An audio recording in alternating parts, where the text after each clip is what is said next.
বিধানসভার বিরোধী দলনেতা শুভেন্দু অধিকারী তৃণমূলকে কেন্দ্র করে চড়া মেজাজের বার্তা দিয়ে থাকছেন, যা এদিনও বললেন দেশের নির্বাচন এটা। তাই ওই প্রসঙ্গে শুভেন্দু অত্যন্ত কটাক্ষের সুরে বলেন, বেল পাকলে কাকের কি, দেশের নির্বাচনে তৃণমূলের ভূমিকা কোথায়, কটা আসনে লড়ছেন তারা। তিনি এর ভেতর দিয়ে বুঝিয়ে দিতে চাইলেন তৃণমূল কংগ্রেস নামে সর্বভারতীয় হলেও সেই অর্থে এত বড় নির্বাচনে কটা রাজ্যে লড়াইতে নেমেছে। যদিও তৃণমূল সুপ্রিমো অসম ও উত্তরপ্রদেশে যাচ্ছেন এই এপ্রিল মাসেই, কেননা 17 এপ্রিল তিনি প্রথম অসম রাজ্যে যাচ্ছেন বলে জানা গেছে।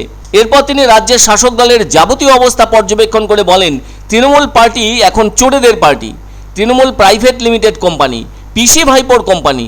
এরপর শুভেন্দু বলেন, উত্তর মালদা কেন্দ্রের তৃণমূল প্রার্থী শেখ শাহজাহান ঘনিষ্ঠ, ওই কেন্দ্রের তৃণমূল প্রার্থী প্রসূন বন্দ্যোপাধ্যায়, ওই কেন্দ্রের বিজেপি প্রার্থী খগেন মুর্মু নির্বাচন কমিশনের কাছে তৃণমূল প্রার্থী প্রসূন বন্দ্যোপাধ্যায় সম্পর্কে লিখিতভাবে অভিযোগও জানিয়েছিলেন। তিনি যে অভিযোগ তুলেছেন তাতে ওই লোকসভা কেন্দ্রের তৃণমূল প্রার্থীর সাথে প্রশাসনিক ব্যক্তিত্বরা বৈঠক করেছেন, যা নির্বাচন আচরণ বিধিকে লঙ্ঘন করা হয়েছে। কেননা প্রসূন বন্দ্যোপাধ্যায় হলেন একজন প্রাক্তন পুলিশ কর্তা। খগেন মুর্মুর দাবি, ওই সমস্ত আধিকারিকরা নির্বাচনের কাজে যুক্ত থাকলে ভোট একেবারেই নিরপেক্ষ হবে না।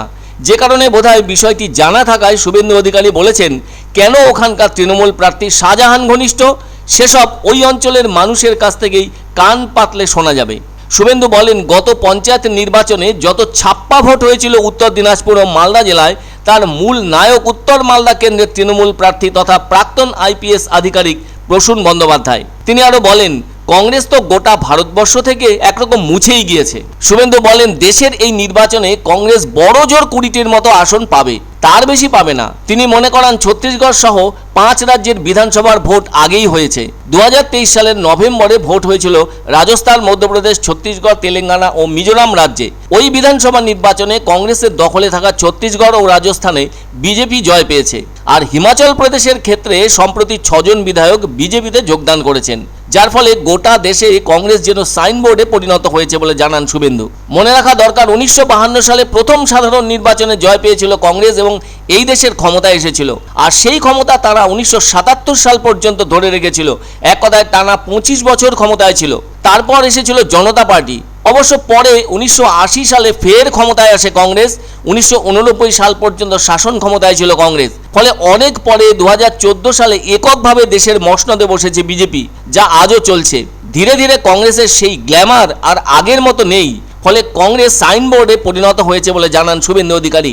আর এই যে লোকসভা নির্বাচন হচ্ছে, তাতে 400 আসন পাওয়ার কথা জানালেন বিজেপি নেতা শুভেন্দু। অন্যদিকে তিনি বলেন, পশ্চিমবঙ্গে লাগাতার দুর্নীতি হচ্ছে।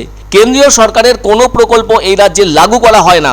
দেশের একমাত্র রাজ্য যেখানে কেন্দ্রের আয়ুষ্মান ভারত প্রকল্প চালু করতে দেওয়া হয়নি বলে জানান শুভেন্দু। আর রাজ্যের স্বাস্থ্যসাথী কার্ড ভুয়ো, রাজ্যের দেওয়া কার্ডে চিকিৎসা হয় না। তিনি এবার জোরের সঙ্গে বলেন, মমতা ব্যানার্জিকে হারানোর লোক আমি, বিশ্বাস রাখেন তো? সেটা বিধানসভায় বুঝিয়ে দিয়েছি আমি। লক্ষ্মীর ভাণ্ডারের নাম পরিবর্তন করে অন্ন যোজনা ভাণ্ডার করব, আর তার মাধ্যমে আমরা 3000 টাকা করে দেব। সেই সঙ্গে সংখ্যালঘুদের উদ্দেশ্যে বলেন, তৃণমূলের ফাঁদে পা দেবেন না। পশ্চিমবঙ্গে 42, আসামে 1, মেঘালয়ে 1, অখিলেশের সৌজন্যে 45। এই 45টা